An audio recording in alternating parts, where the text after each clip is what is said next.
بسم اللہ الرحمن الرحیم۔ آج کا دن بھی معمول کے مطابق سخت محنت اور مشقت میں گزرا تھا۔ کپڑوں کے اس پہاڑ نے تو جیسے میرا جینا دوپہر کر دیا۔ صبح سے ہاتھ پانی میں ڈالے مسلسل کپڑے دھوتے دھوتے میری انگلیوں کی پوریں سوج گئی، مگر میرے پاس کوئی دوسرا راستہ نہیں تھا۔ یہ ذمہ داری میرے ذمہ تھی اور اس گھر میں میری مدد کرنے والا کوئی نہیں تھا۔ میری سوتیلی ماں ہمیشہ کی طرح اپنے کمرے میں آرام فرما رہی تھی۔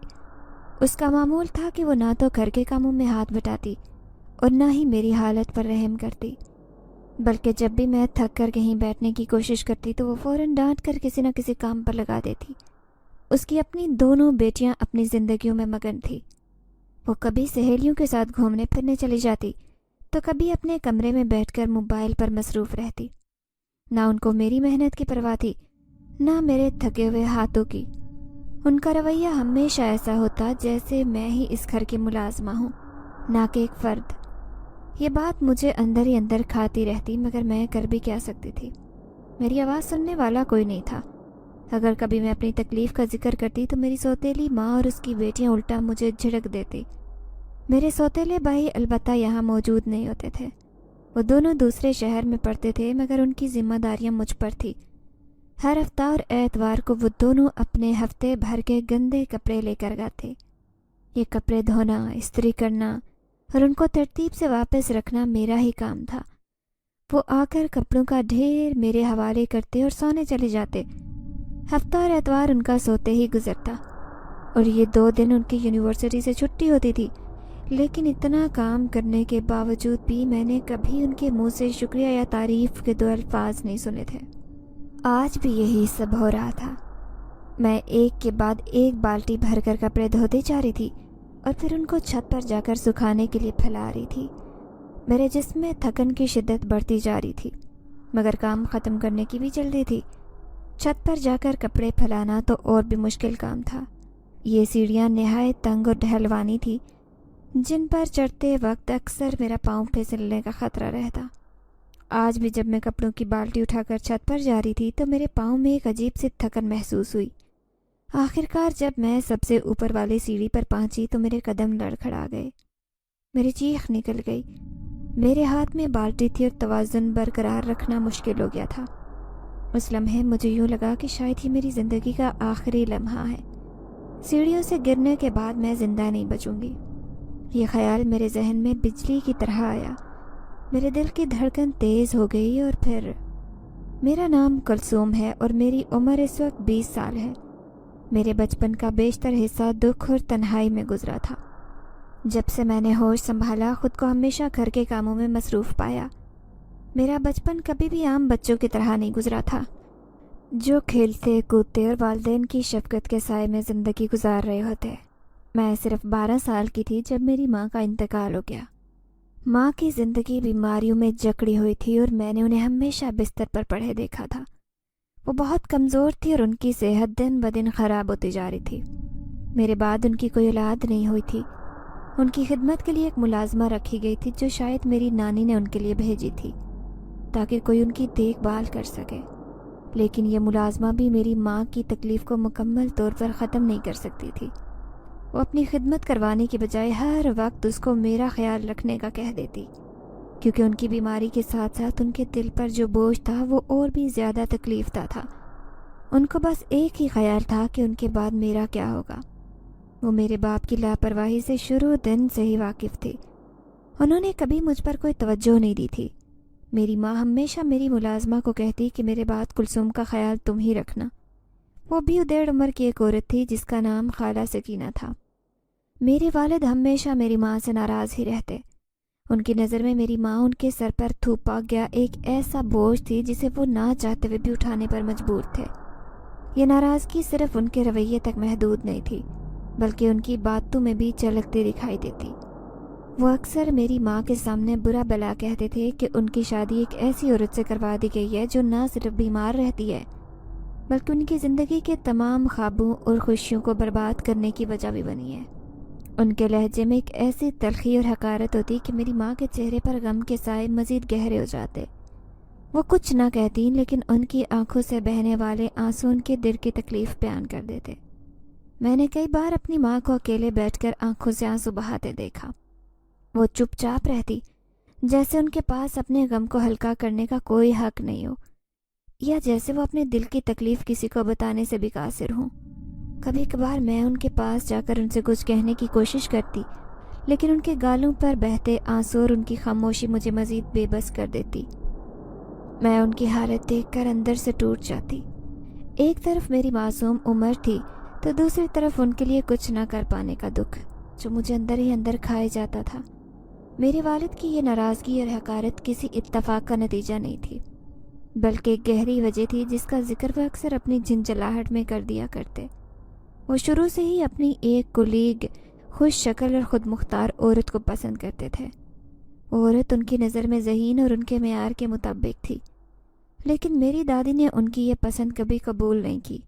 میری دادی کی نظر میں خاندان کی عزت اور اپنی بیٹی کے وٹے سٹے میں کیے گئے رشتے زیادہ اہم تھے، اس لیے انہوں نے میری والد کی پسند کو نظر انداز کرتے ہوئے زبردستی ان کی شادی میری ماں سے کروا دی۔ یہ شادی بقول میرے والد کی ان کے لیے کسی سزا سے کم نہیں تھی۔ وہ اکثر غصے میں کہتے تھے کہ ان کی زندگی کو برباد کرنے کے لیے میری دادی نے ان کی خواہشات کو پس پش ڈال کر ایک ایسی عورت سے ان کا نکاح کروایا جو نہ صرف بیمار رہتی تھی بلکہ ان کے خوابوں اور عزائم کو پورا کرنے میں بھی ان کی کوئی مدد نہیں کر سکتی تھی۔ وہ اپنی کلیگ کے بارے میں بات کرتے ایک کامل عورت کے طور پر اسے پیش کرتے، اور جب میری ماں کی بات آتی تو ان کے لہجے میں ایسی کڑواہٹ آ جاتی کہ میری ماں کی آنکھیں بے اختیار نم ہو جاتی۔ ان کی شادی کو 13 سال بیت چکے تھے۔ ان 13 سالوں میں میری ماں کو کبھی بھی میں نے ایک خوشحال ازدواجی زندگی میرے باپ کے ساتھ گزارتے نہیں دیکھا۔ یہ تمام باتیں نہ صرف میری ماں کے لیے اذیتناک تھی بلکہ مجھ پر بھی گہرے اثرات ڈال رہی تھی۔ میں دن رات سوچتی کہ آخر یہ سب کب اور کیسے ختم ہوگا۔ میری ماں کی آنکھوں میں موجود اداسی اور میرے والد کے رویے کی تلخی نے ہمارے گھر کو ایک ایسی جگہ بنا دیا جہاں سکون اور خوشی کا کوئی تصور نہیں تھا۔ ایک دن جب میری ماں کا انتقال ہوا تو جیسے میری زندگی ہمیشہ کے لیے بدل گئی۔ ابھی کچھ ہی دن گزرے تھے، ابھی میں اپنی ماں کی یادوں سے بھی باہر نہیں نکلی تھی کہ دوپہر کے وقت میں کمرے میں سو رہی تھی۔ اچانک میرے والد نے آ کر مجھے جگایا۔ کلثوم، اٹھ جا، دیکھ کون آیا ہے۔ میں نیند سے اٹھی تو دیکھا میرے والد کے ساتھ ایک اجنبی عورت کھڑی ہے۔ اس کے ساتھ ایک 2 چھوٹے بچے اور ایک میری عمر کی لڑکی بھی موجود تھی۔ میرے والد نے نہایت بے رحمی سے کہا، کلثوم، یہ خدیجہ ہے۔ میں نے بہت پہلے اس سے شادی کر لی تھی، لیکن تمہاری ماں کی بیماری کی وجہ سے اسے کبھی یہاں لا نہیں سکا۔ اب جب کہ تمہاری ماں نہیں رہی تو میں نے فیصلہ کیا ہے کہ خدیجہ اور اس کے بچے یہاں رہیں گے۔ یہی میری پسند ہے جس کے بارے میں ہمیشہ آپ لوگوں کو بتایا کرتا تھا۔ یہ سن کر میرے پاؤں تلے سے زمین نکل گئی۔ میرے والد نے نہ صرف میری ماں کو دھوکہ دیا بلکہ مجھے بھی اپنی محبت سے محروم رکھا تھا۔ وہ عورت خدیجہ میری سوتیلی ماں بن گئی۔ اس وقت بھی وہ ان کی محبت میں سرفراز تھی اور ہر وقت اپنا بہت خیال رکھتی۔ وہ دن بھر بستر پر لیٹی بیٹھی رہتی اور ہر چھوٹے بڑے کام کے لیے مجھے آواز دیتی۔ مجھے نہ صرف ان کے لیے ہر کام کرنا پڑتا بلکہ ان کے 3 بچوں کی بھی دیکھ بھال کرنا میری ذمہ داری بن گئی تھی۔ اس کے آنے کے بعد میرے والد کا رویہ مزید سخت ہوتا گیا۔ وہ ہر وقت خدیجہ کی بات سنتے، اور اگر گھر کی ملازمہ کبھی میری حمایت میں کچھ کہنے کی کوشش کرتی تو خدیجہ اس پر سخت ناراض ہو جاتی۔ پھر ایک دن انہوں نے ملازمہ پر چوری کا الزام لگا کر اسے گھر سے نکال دیا۔ اس دن کے بعد سے میرا دل اور زیادہ بجھ گیا تھا۔ اس ملازمہ کے جانے کے بعد میرے لیے گھر میں کوئی نہیں بچا جو میری بات سنتا یا میرے دکھ کو سمجھتا۔ میں اس وقت 5ویں جماعت کی طالبہ تھی، لیکن خدیجہ نے رفتہ رفتہ مجھے اسکول سے بھی نکال دیا۔ ان کے بچے اعلیٰ اسکولوں میں تعلیم حاصل کرتے، لیکن مجھے پڑھائی کے حق سے محروم کر دیا گیا۔ میری زندگی بھی صرف گھر کے کاموں اور ان کے بچوں کی خدمت تک محدود ہو گئی تھی۔ وہ بچے اسکول سے واپس آ کر اپنے مزے کرتے اور میں ان کے جوتے ترتیب سے رکھتی، کپڑے ترتیب سے رکھتی اور ان کے لیے کھانے پینے کا بندوبست کرتی۔ میری دنیا سکڑ کر ایک قید خانے جیسی بن گئی تھی۔ میں نے اپنی ماں کو کھو دیا تھا، اپنے والد کو کبھی پایا ہی نہیں تھا، اور اب یہ نئی ذمہ داریاں میرے کندھوں پر تھی جنہوں نے میری بچپن کی خوشیوں کو مکمل طور پر ختم کر دیا تھا۔ میری تنہائی بڑھتی جا رہی تھی اور راتوں کو مجھے ڈر لگنے لگا تھا۔ میں اکثر سوچتی کہ کیا میری زندگی ہمیشہ ایسی رہے گی؟ کیا مجھے کبھی سکون اور خوشی نصیب ہوگی؟ یہ سوالات میرے دل میں گھر کر چکے تھے اور میں ان کے جواب تلاش کرنے میں ناکام رہتی۔ میرے والد ایک سرکاری محکمے میں ملازمت کرتے تھے، لیکن خدیجہ کے آنے کے بعد ان کی توجہ اور محبت جیسے کسی اور ہی دنیا میں منتقل ہو گئی تھی۔ پہلے وہ جو چیز بھی لاتے تھے میری ماں کے ہاتھوں میں رکھتے، لیکن اب ہر چیز خدیجہ کے ہاتھ پر رکھ دی جاتی تھی۔ میں تو اب جیسے کسی گنتی میں ہی نہیں آتی تھی۔ خدیجہ نہایت چالاکی سے ان چیزوں کو اپنی مرضی سے استعمال کرتی اور گن چن کر سب کا حصہ نکالتی، لیکن اندرونی طور پر وہ سب کچھ اپنی مرضی کے مطابق قابو میں کر رہی تھی۔ وقت گزرنے کے ساتھ میں نے دیکھا کہ خدیجہ نے اپنے ذاتی فائدے کے لیے ایک منصوبہ بندی شروع کر دی تھی۔